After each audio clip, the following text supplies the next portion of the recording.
Chapitre 16. Ne laissez pas échapper la vérité. C'est pourquoi nous devons d'autant plus nous attacher aux choses que nous avons entendues, de peur que nous ne soyons emportés loin d'elles. Hébreux 2, verset 1. La vérité qui sauve les âmes ne se trouve pas aussi aisément que les galets qu'on ramasse sur la plage. C'est avec peine, comme l'or et l'argent, qu'on découvre après avoir sondé et creusé le sol. Salomon dit : si tu appelles la sagesse et si tu élèves ta voix vers l'intelligence, si tu la cherches comme l'argent, si tu la poursuis comme un trésor, alors tu comprendras la crainte de l'Éternel et tu trouveras la connaissance de Dieu. Proverbe 2, versets 3 à 5. L'homme qui parvient à la connaissance de la vérité devra faire usage de toute son intelligence, prier beaucoup, s'examiner sérieusement et renoncer à lui-même. Il devra écouter avec soin la voix de Dieu dans son âme, veiller de peur de tomber dans le péché et la négligence, enfin, méditer jour et nuit la vérité de Dieu. Obtenir le salut n'est pas aussi facile que d'aller à une partie de plaisir. Ceux qui possèdent la vérité au point d'en être de vivantes incarnations ne sont pas arrivés à ce résultat sans effort. Ils ont creusé pour trouver la vérité, ils l'ont aimée, ils ont soupiré après elle plus qu'après la nourriture journalière. Ils ont tout sacrifié pour elle. S'ils sont tombés, ils se sont relevés. Vaincus, ils ne se sont point abandonnés au découragement, mais au contraire ont renouvelé leurs efforts avec plus de soin, de vigilance et d'ardeur. Ils ont considéré leur vie comme peu de choses, pourvu qu'ils parvinssent à la vérité. Ils ont regardé comme de la boue les biens du monde, richesse, aise, renommée, jouissance, plaisir. Dans leur poursuite de cette vérité qui sauve l'âme, comble le cœur, donne un sens à la vie, introduit en la présence de Dieu, apporte joie ineffable et paix parfaite. Et lorsqu'elle apparut à leurs yeux plus désirable que tous les trésors, ils l'ont trouvée. Mais il faut aussi de la vigilance pour la conserver. Les richesses sont des ailes, elles s'envolent, si elles ne sont pas bien gardées. De même, pour la vérité, elle s'échappera si l'on y prend garde. Elle peut s'acquérir, mais elle ne se vend pas. Proverbe 23, verset 23. Il se perd peu à peu comme l'eau qui s'écoule par une fissure, non pas tout à coup, mais par degrés insensibles. Voyez cet homme qui, autrefois, aimait ses ennemis et priait pour eux. Peu à peu, il en vint à négliger cette vérité que nous devons aimer nos ennemis. Aussi graduellement, l'amertume et l'aigreur remplacèrent l'amour et la prière.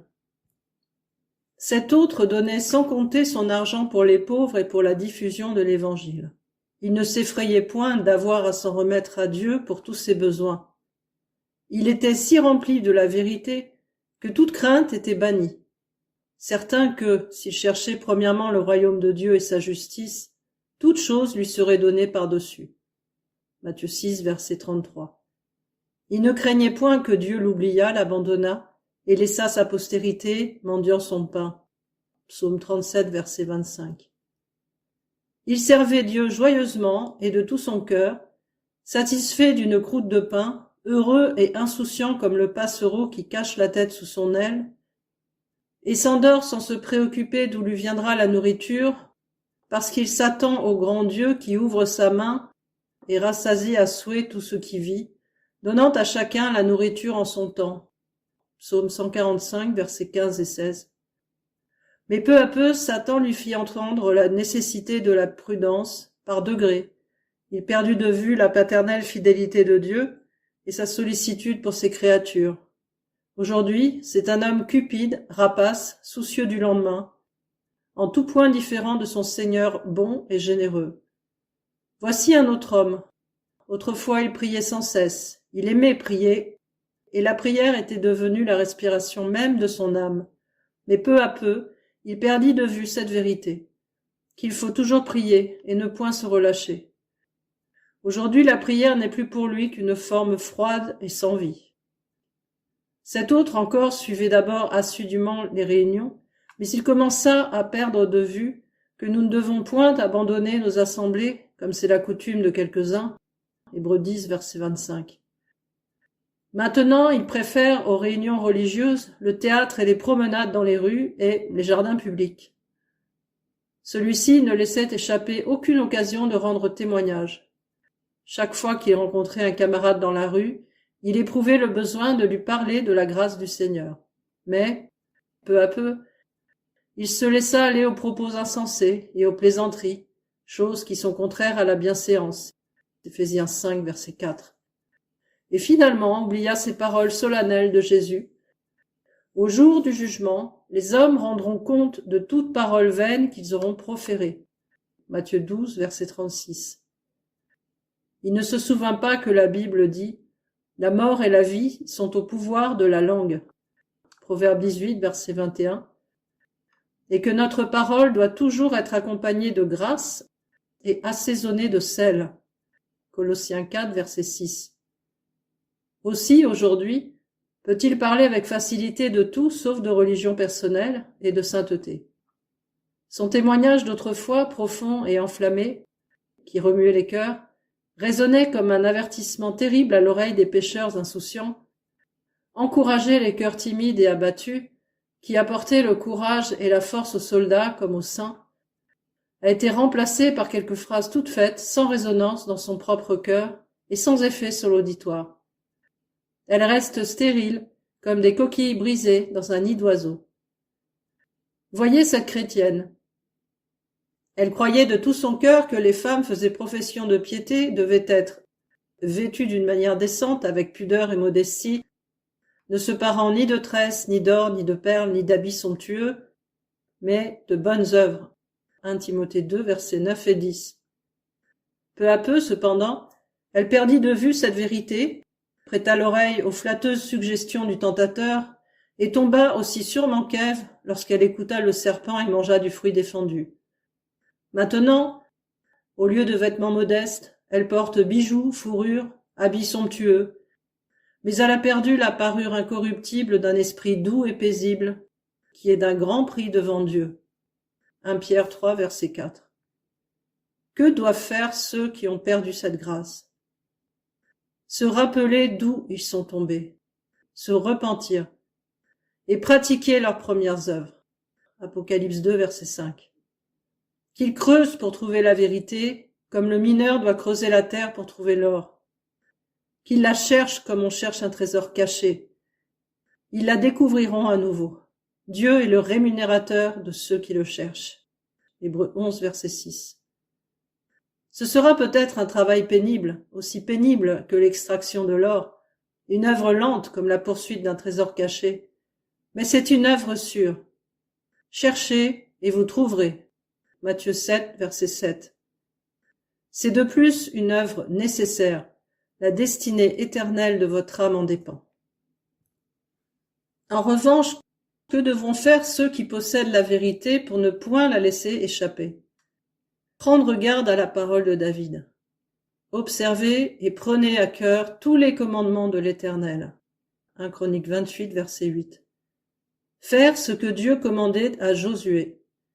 Que ce livre de la loi ne s'éloigne point de ta bouche. Médite-le jour et nuit pour agir fidèlement selon tout ce qui est écrit. Josué 1, verset 8. Un jeune rabbin exprimait à son vieil oncle le désir d'étudier la philosophie grecque. En réponse, le vieux rabbin lui cita ce texte. Que ce livre de la loi ne s'éloigne point de ta bouche. Médite-le jour et nuit pour agir fidèlement selon tout ce qui est écrit. Puis il ajouta, trouve, si tu le peux, une heure qui n'appartienne ni au jour ni à la nuit, et consacre-la à l'étude des philosophes grecs. L'homme béni de l'Éternel dont parle David est non seulement un homme qui ne marche pas selon le conseil des méchants, qui ne s'arrête pas sur la voie des pécheurs, et qui ne s'assied pas en compagnie des moqueurs. Psaume 1, verset 1. Mais remarque-le, c'est un homme qui trouve son plaisir dans la loi de l'Éternel et qui la médite jour et nuit. Psaume 1, verset 2. Si vous voulez retenir fermement la vérité et ne pas la laisser échapper, vous devez lire, relire et relire encore votre Bible. Vous devez constamment remettre en votre esprit ces vérités, comme l'étudiant laborieux se rafraîchit constamment la mémoire en revoyant ses livres de classe, comme l'homme de loi qui veut réussir étudie constamment des ouvrages de droit, ou le docteur ceux de médecine. John Wesley, après avoir lu, relu et relu encore la Bible toute sa vie, disait de lui-même dans sa vieillesse « Sum homo unius libri »« Je suis l'homme d'un seul livre ». La vérité s'échappera sûrement si vous n'entretenez pas votre esprit par une lecture et une méditation constante de la Bible. La Bible est un livre de recettes divines pour rendre les hommes saints. Vous devez suivre strictement ces instructions si vous voulez devenir saint et semblable au Christ. La Bible est le guide de Dieu pour montrer aux hommes le chemin du ciel. Accordez donc une scrupuleuse attention à ces directions et suivez-les si vous voulez y arriver. La Bible est le divin livre de médecine qui indique les moyens de guérir les maladies de l'âme. Vous devez considérer avec soin son diagnostic et ses méthodes de guérison si vous voulez la santé de votre âme. Jésus dit « L'homme ne vivra pas de pain seulement, mais de toute parole qui sort de la bouche de Dieu. » Matthieu 4, verset 4. Et ailleurs, « Les paroles que je vous ai dites sont esprit et vie. » Jean 6, verset 63. N'éteignez pas l'esprit. 1 Thessaloniciens 5, verset 19. Jésus appelle le Saint-Esprit l'Esprit de vérité. Jean 16, verset 13. Si donc vous ne voulez pas laisser échapper la vérité, recevez en vos cœurs l'Esprit de vérité et priez-le de demeurer en vous. Chérissez-le dans votre âme, trouvez en lui vos délices, vivez en lui, livrez-vous à lui, confiez-vous en lui, demeurez en communion avec lui, considérez-le comme votre ami, votre guide, votre maître, votre consolateur. Ne le regardez pas comme certains élèves considèrent leur maître, c'est-à-dire comme un ennemi dont il faut se défier, qui n'attend que l'occasion de punir, de gronder, de blâmer. Le Saint-Esprit pourra vous blâmer si c'est nécessaire, mais cette nécessité le contriste. Son bonheur est de consoler et de réjouir les enfants de Dieu. Il est amour, que son saint nom soit béni.